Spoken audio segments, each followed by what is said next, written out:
Everybody, welcome back to Europa Universalis for Extended Timeline Mod AI Only campaign. And, well, we are back. It is Europe. It is the world. Not as we know it, however. Anyway, I was just thinking about the major power players. It is likely the US are going to probably remain top dog this campaign. Let's not worry about that over time.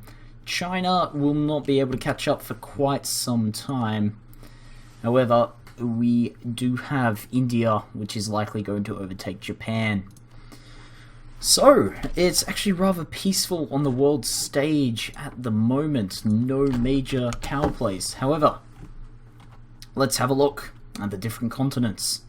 So, South America. Looking very interesting. It's being organized a bit more. Now we just need Guyana, Colombia, and Paraguay, and likely Bolivia to make their way out of the picture so we can see some real power blocks in the region. However, we do have quite a bit from Argentina and Brazil, as they are much obliging.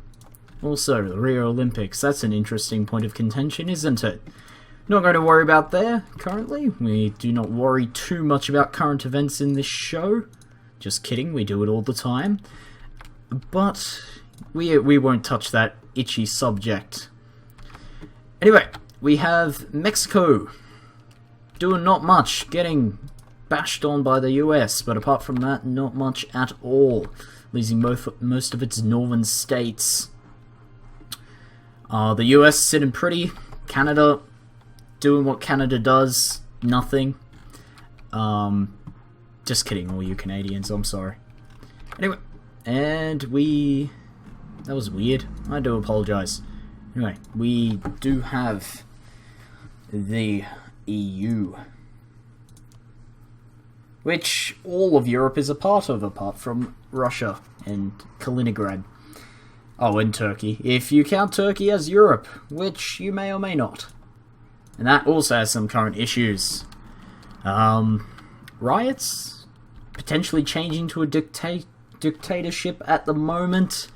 Because of an attempted coup, and Erdogan is currently suppressing people. And it's all very interesting. He kind of fired 66,000 teachers and stuff who had nothing to do with an attempted coup.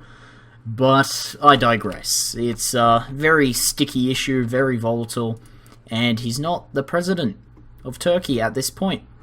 That's Abdul Malik. What else do we have? Wars! We have wars. The Iraqis are going to change the government form of Iran. What are they currently? An Islamic Republic. What is Iraq? A republic.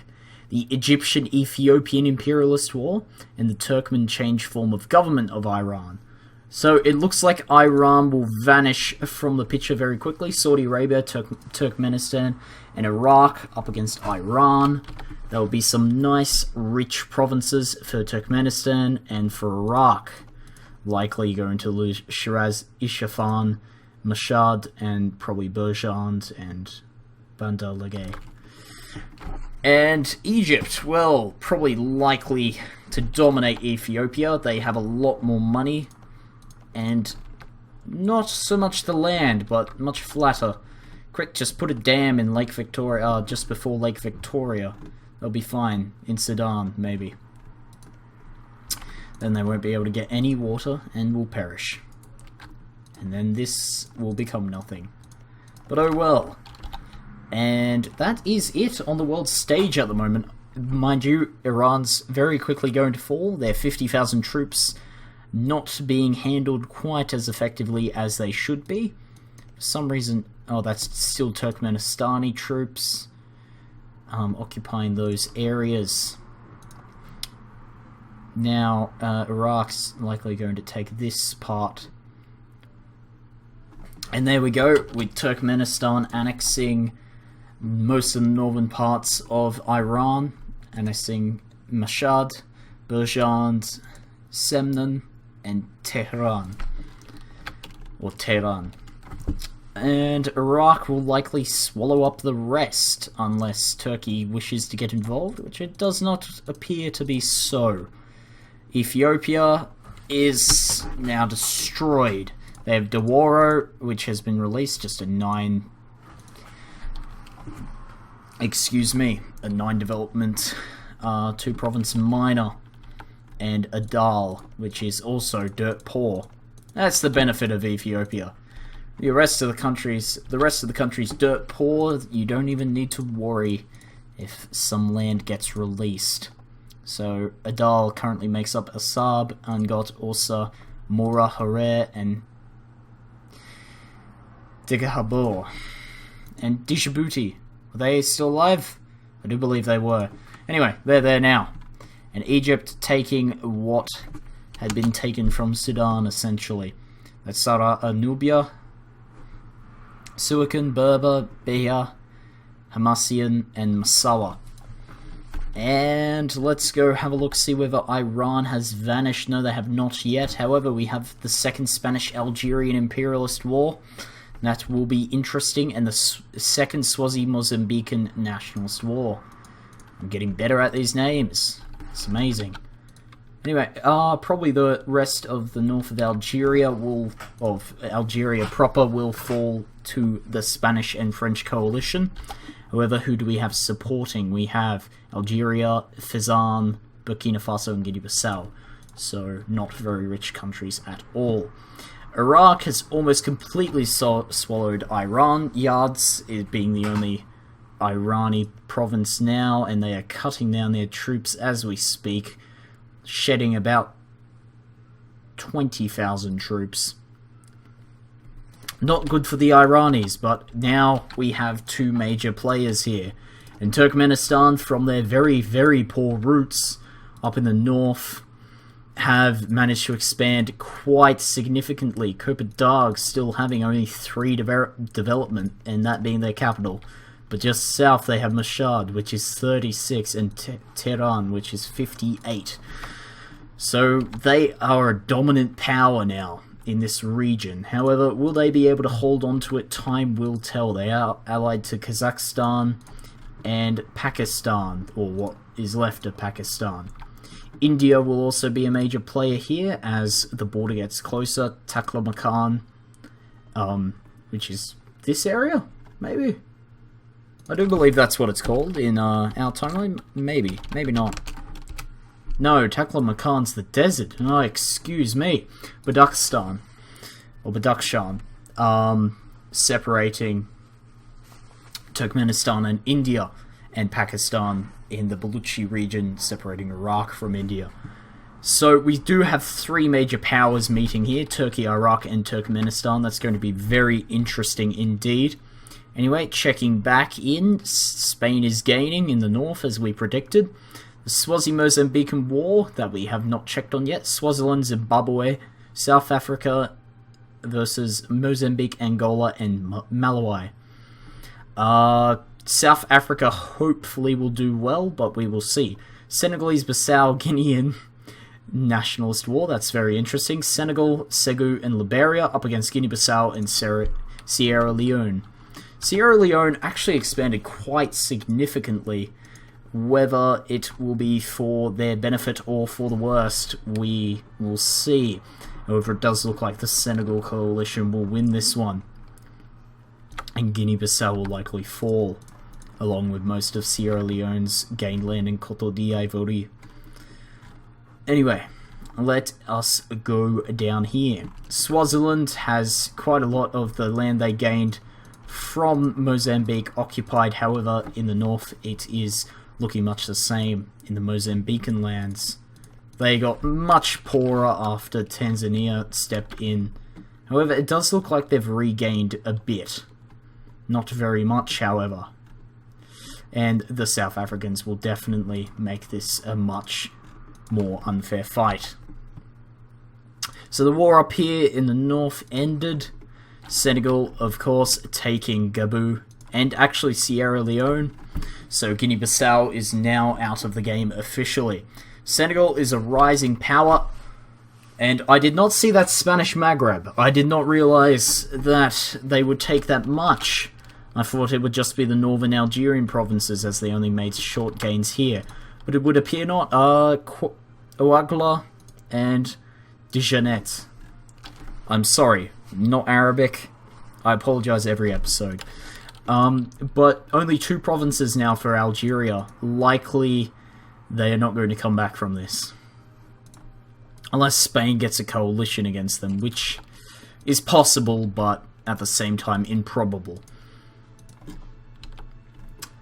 So, what else is of interest right now? Swaziland! Wow. Okay, and there looks to be another war that we did not notice, or I did not notice, I do apologize. Zimbabwe gained Tite from Mozambique, and Safala Sina, Quelimane, Ngoche, Mozambique itself, and Makua have been lost by Mozambique, so they are now separated into Lundu and Zumbu and the rest of the country. Zambia does look like it's declared war on Zimbabwe. Zambia and Botswana, 2 of the major central powers in South Africa. And we have the Somali Adalan Nationalist War. That's 2 parties on each side. Somalia and Saudi Arabia up against Adal and Ethiopia. Very interesting alliance. Saudi Arabia going to absolutely crush the Adalian and Ethiopian militaries here. But hopefully the Ethiopians don't lose too much. So Zimbabwe has been full annexed. Zambia now incorporates northern Namibia in our timeline, southern Angola, Zambia itself, and Zimbabwe, along with a couple of extra provinces. Very interesting indeed. They are doing quite well for themselves. Botswana, of course, having a bit of central Namibia, Botswana, and parts of... I cannot think at the moment. I'll get back to you on that. I think it may have been part of Mozambique. Not quite sure. Anyway, South Africa still has Lesotho in its borders. And up here, the war is already over, with Saudi Arabia gaining Assad and Angot, and Somalia gaining quite heavily at the expense of the Ethiopians. So most of the southern and northern provinces of Ethiopia have completely been eaten away at. However, they have not lost their 2 powerhouses of Damot and Shewa, which is good for the Ethiopians. However, their development is still decent, but nowhere near enough to compete against their surrounding powers. Sudan, though, may be expanded into it once again as the Ethiopians look for more land. It's really their only option at this point. There is now a Zambian Malawian nationalist war. I just skipped an I there. So Zambia, a fairer fight, but still no contest. And Sudan has joined now, so absolutely no contest. Democratic Republic of Congo, Angola, Malawi, and Kenya up against Zambia, Rwanda, Nigeria, and Sudan. I thought there would have been a bit more of a fair fight here, but looks like Zambia has the friends. So they are going to gain less than 20 development from that, but likely in the north they are going to gain quite a bit at the Democratic Republic of Congo's expense. And it looks like Nigeria may gain the isthmus of the Congo River in a bid to get closer to Angola so they can absolutely crush them. But time will tell. And Sudan looks like it's joined. Looks like they pieced out already. The Kenyans are intelligent folks. And who else? Rwanda not making any gains or losses here. Anyway, let's check real quick. Spanish conquest of Segu. Man, the Spanish are being very imperialistic at the moment. That's already 27 war score. Segu, Niger, and Senegal. Senegal may finally see a fall from grace. And Segu incorporated... I'm already speaking as if they are in the past now. But Segu incorporated most of modern-day Mali, parts of Mauritania, and regions down here, which I do not remember the country that owned them. Guinea, maybe? I do believe it is Guinea. Part of it is from Guinea, and I think some of that, some of that was also Malian. Anyway, that is going to fall very quickly as the Senegalese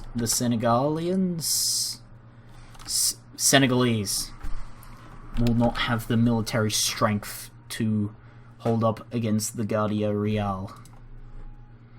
And as in the south, Angola in the war as well. I do believe we mentioned that, but I failed to remember. And as I predicted, Zambia has gained from the Democratic Republic of Congo, who remains very fractured, now in 3 pieces instead of 2. Angola now slowly but surely losing land to Zambia as they press on. Now Congo may go to Nigeria here as they want to make more gains. Yes, Congo did go to Nigeria, as did much of Angola. Angola at one point incorporated most of Namibia and modern-day Angola. Now it is just a shadow of its former self. And of course the Zambians have gained quite significantly, taking an estimated 35 development in that entire war. Okay, very interesting indeed. Also the power of this alliance. They incorporate most of the major states in Africa that aren't European. Same with South Africa and Botswana, so this looks like it's going to be a very... Botswana does not have the friends that Zambia has though, so if they break that alliance, only Tanzania and the Democratic Republic of Congo will defend them. Interesting, interesting, interesting. We have another Spanish war. The Spanish-Libyan imperialist war. Spain up against Libya, Chad, Niger, and Sudan. Is there no stopping the Spanish might as they sweep through North Africa and eventually West Africa as they are doing now? Looks like they've taken most of northern Malawi and parts of Senegal.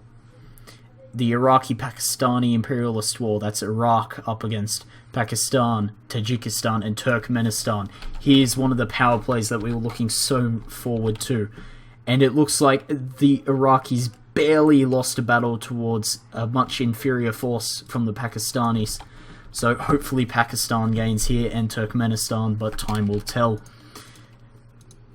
Iraq definitely has a development advantage, but whether they have the troop advantage remains to be seen. They do not. 40,000 troops up against at least 49,000 from Turkmenistan and an extra 23,000 from Pakistan. However, they are building more troops. Looks like they already have 56,000. I also realized Iran still owns Hormuz, or Kashim, which is off the coast. So they still do have that, and they can develop that quite significantly should they choose to do so and build up a navy. However, I am in wishful thinking there. The AI does not usually do that. However, it does look like there was a major battle just lost to the main Iraqi army, and the Pakistanis are on the run in northern Iraq. Baghdad is being sieged, but they will not get reinforcements in time. Looks like the Saudis have declared a war, as have the Turkish. Let's check on the Spanish imperialist war before we do that. So Spain has not made an approach. They are making an approach in Niger, but that's about it. Their troops are very fragmented here. Spanish Mali becoming an area as we see that this area is colonial. Anyway, so looks like they will have the troops, as the Chadians do have quite a powerful military for Central Africa, but not enough to stop a mighty imperialist nation such as Spain in our timeline. So now we do have an interesting war. Saudi Arabian Emirati nationalist war. That is literally Saudi Arabia, and there was Israel in there, but they have immediately peaced out. They were on the Saudi side, up against United Arab Emirates and Turkey. A bit of a fairer fight here than the one going on between Iraq and Turkmenistan at the moment. But we will see. Saudi Arabia is definitely going to gain some land out of this.